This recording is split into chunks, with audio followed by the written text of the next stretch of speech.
I have seen a lot of sellers get stuck before they even begin with their print on demand business or Etsy shop in general, because that initial hurdle of figuring out what my product offering is going to be, who my target market is, all of this research that you have to do, I get it. It's very overwhelming. It can feel extremely daunting.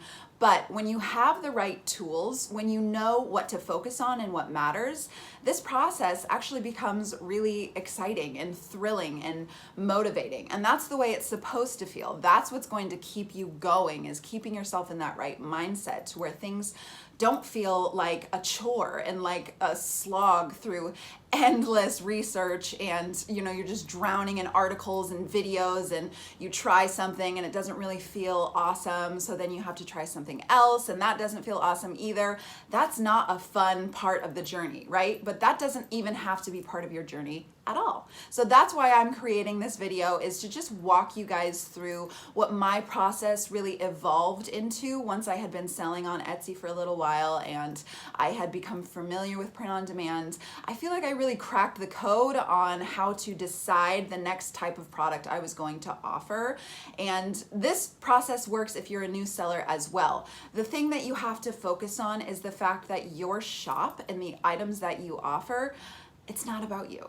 Right? It's about your market, and it's about the current trends that are happening. It's about the people that are searching for products just like yours. If you can think like them, if you know them well enough to decide the things that you should sell in order to reach them, you're going to be successful. That's just how it works, you guys. So a lot of sellers I see get really hung up on like, well, it's gotta be perfect. I have to choose the right things. I just need to go where, the current holiday is, or, what I'm seeing people making a lot of already.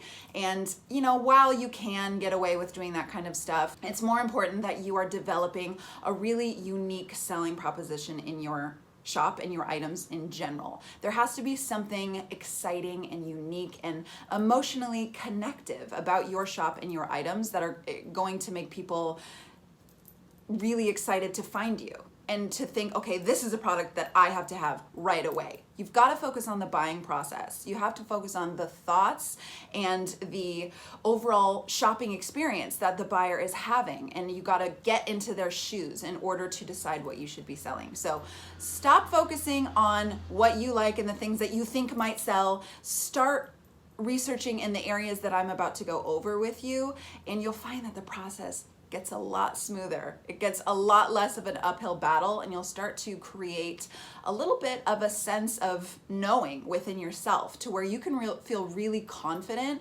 in future product decisions or creating your product offering as a whole. You'll start to just feel a click. It'll be like, well, okay, I know this is right based on the research that I've done, so I'm gonna go ahead and move forward with it. And typically when you're in that kind of mindset and you have that sort of attitude because you've done the work to get yourself there, it's a lot easier, it's a lot more fun, you're gonna be a lot more successful. So let's get you out of that frustration phase, that sort of fear around not knowing. Let's move you into the confidence phase where you feel like, okay, I know this because I know this market very well.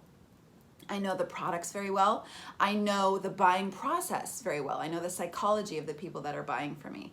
That is what is important. So let's get into the video. I hope you guys enjoy it. Please comment below if you have any specific questions. Like I said, this is a topic that I absolutely love talking about because I think it's so incredibly important to overall Etsy growth. So let me know what you're wondering about. Let's get into the video.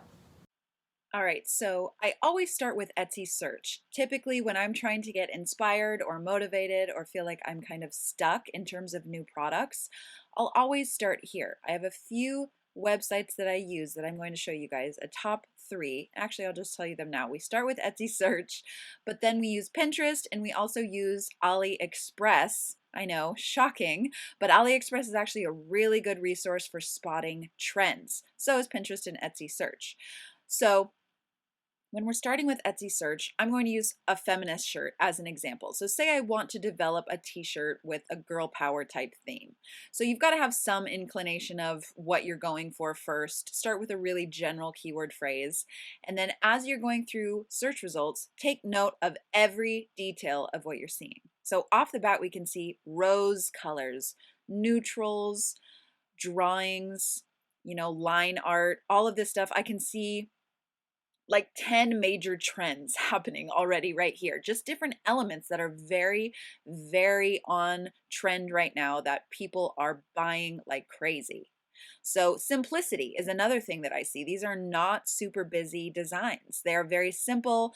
A lot of the peaches and roses and pastel blues, like all of these really soft colors, are looking to be selling very well. We can also see that for some reason there's a sticker in there. But when I'm going through Etsy search, I'm just paying attention to the overall themes that I'm seeing within designs that are jumping out, that I'm seeing a lot of, because everything on this first page of search, those listings are there for a reason. They're doing very well. People are giving them a lot of attention. You don't get on the first page by people not clicking on your products, right? You get on the first page by getting a lot of customer attention, by getting the clicks, the favorites, and the purchases on your product. So we know by looking at this first page, these are the products that are in highest demand for this particular keyword phrase.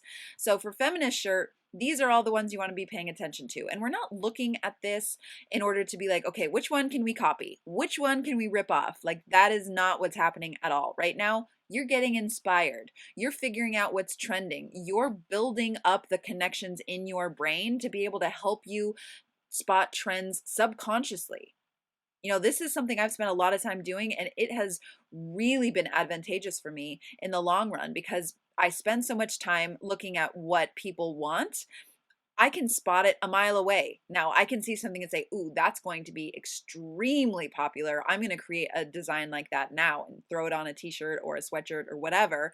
And typically that works pretty darn well. Sometimes it doesn't work well. That's pretty, few and far between. Most of the time it works because I do so much competition research. And, the longer you spend doing it, the better accustomed you're going to be to learning what the market's wanting as it evolves. Trend is always changing. So this is something that you're always going to want to continue doing. So we can see a few of those trends here. Then we can go to Pinterest and type in feminist shirt, the same thing. Pinterest is something that is invaluable for helping you decide on specific designs, helping you not decide, I shouldn't say, get inspired. So again, we're just trend spotting. We can see a lot of these are very simplistic designs. We don't see as much pastels here, which is interesting. Oh, there's one. There's some line art as well. Like this design, you could say, oh, wow, this incorporated line art and text. That is two super hot trends right now. I'm going to develop some text with line art as well. So this is the way that I decide on a lot of my designs. And like I said, in general, I'm really just always on the lookout. And this particular listing is one of my shop listings that I started ranking for on Pinterest because it was a really popular design. So that's really cool to just be scrolling through and seeing that because it's really validating knowing that the research that I did was correct. Here's another one of my designs. So knowing what's popular, knowing the actual things that people are wanting is maybe more important than anything else, honestly. You got to give people what they're looking for.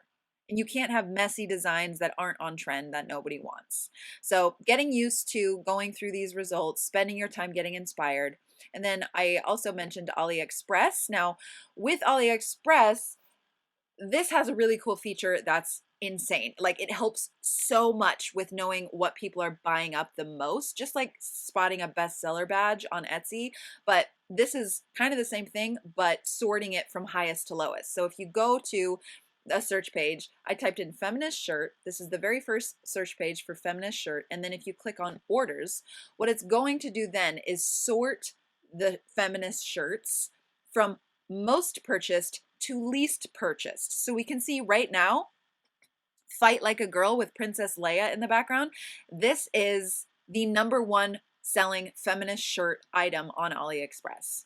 You guys, this is so valuable. And like I said, it's not so we can see this design and be like, okay, let me go into a design thing and create Princess Leia with Fight Like a Girl. Like, that's not what we're talking about. We're not talking about copying.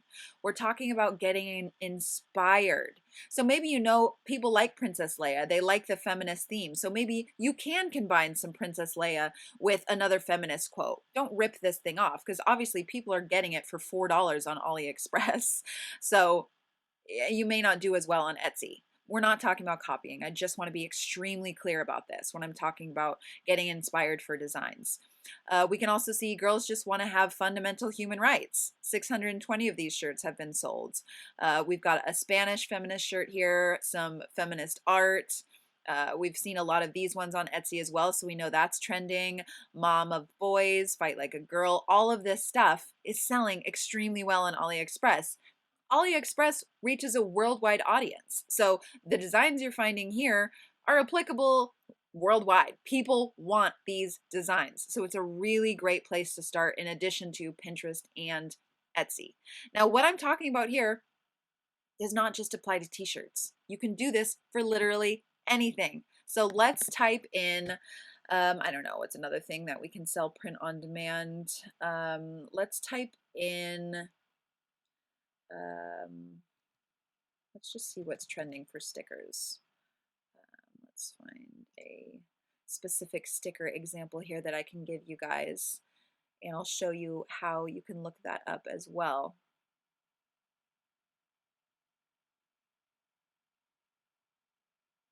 So let's go with thank you stickers. So you may be targeting other businesses, other Etsy businesses. You can see thank you stickers. There's a lot of people selling these because they're high demand. Other Etsy sellers, maybe eBay sellers, Amazon sellers, everybody can use this. So maybe you're developing some stickers, print on demand, or on your own. This is where you can see what's selling the best. And we go to Pinterest, we can type in thank you stickers, same process. See, it's all the same kind of stuff just to get yourself inspired. You can see the type of pictures people are using. You can see the type of designs. You can see what's selling very well, what's trending. That's the most important thing.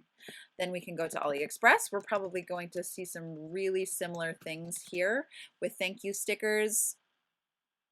And we click that orders button. Love this button.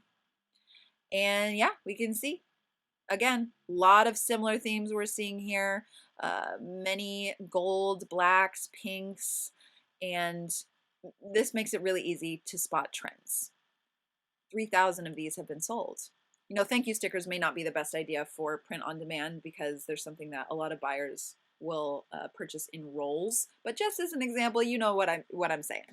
All right, so going back to that feminist example, I wanted to give you guys a real life applicable example of how I did this research. So after I did my competition research for creating a kind of girl power shirt, I stumbled across a few different trends that I wanted to incorporate into one. Now, I've done this a few times. I get really used to all the different trends that I'm currently seeing, and I think about, okay, how do I combine these trends to create a super design to where people are going to see it and be like, yep, I want that, and I'm going to buy that right now.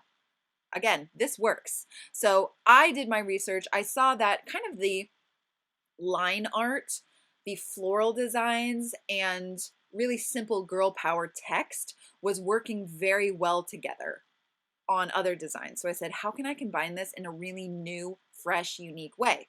I came up with the girl power shirt. Look at how simple this is, you guys. This was my top selling bestseller for probably a solid 2 years.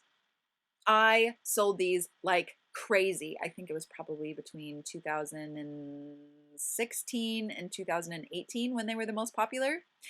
And it's such a simple design. The rose itself, I decided to make really huge just to make it catch people's eye. And then I decided to keep the girl power very simple in order to get the message across and still make the overall simplicity of the design kind of the overall draw of it.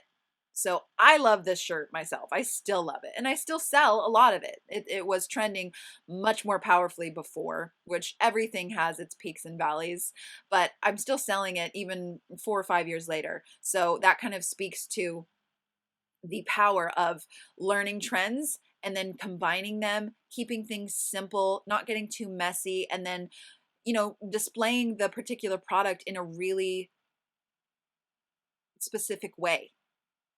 Right? So this is a photo to where, you know, the sunglasses are trendy, the blue lips, the colored hair. It's kind of speaking to that powerful feminist trend, that movement, that overall feel that perception of what people are looking for. They want to buy this shirt. They want to have that powerful feminist movement message, but still look cute and still feel like I'm wearing a cute design. And I feel like I was able to accomplish that with this particular shirt. And I think that that is why it was so successful. So I hope that that makes sense in terms of spotting designs, spotting trends. Even, we're not just talking about designs, we're talking about shirt colors, we're talking about how photos are created, listing photos that are doing well. All of that sort of stuff should be observed by you in the listings. Please do a few hours of competition research a week. No, I am not kidding. It literally takes that amount of time in order to develop your brand, and you'll get better at it as you go. It'll take you less time, but this process will take you so far, I promise. So I hope you put it into practice moving forward. I really hope you guys enjoyed this video. If so, please like and subscribe. You can also join the Be a Wolf Biz Facebook group. I'm going to put the link in the description below. Please comment on this video as well if there's anything specifically that you're wondering about or that you would like to see me put a video out on. I would love to give you guys as much value as possible and help you along in your Etsy journeys. So let me know what you want to hear, and we'll see you next time. We'll see you later.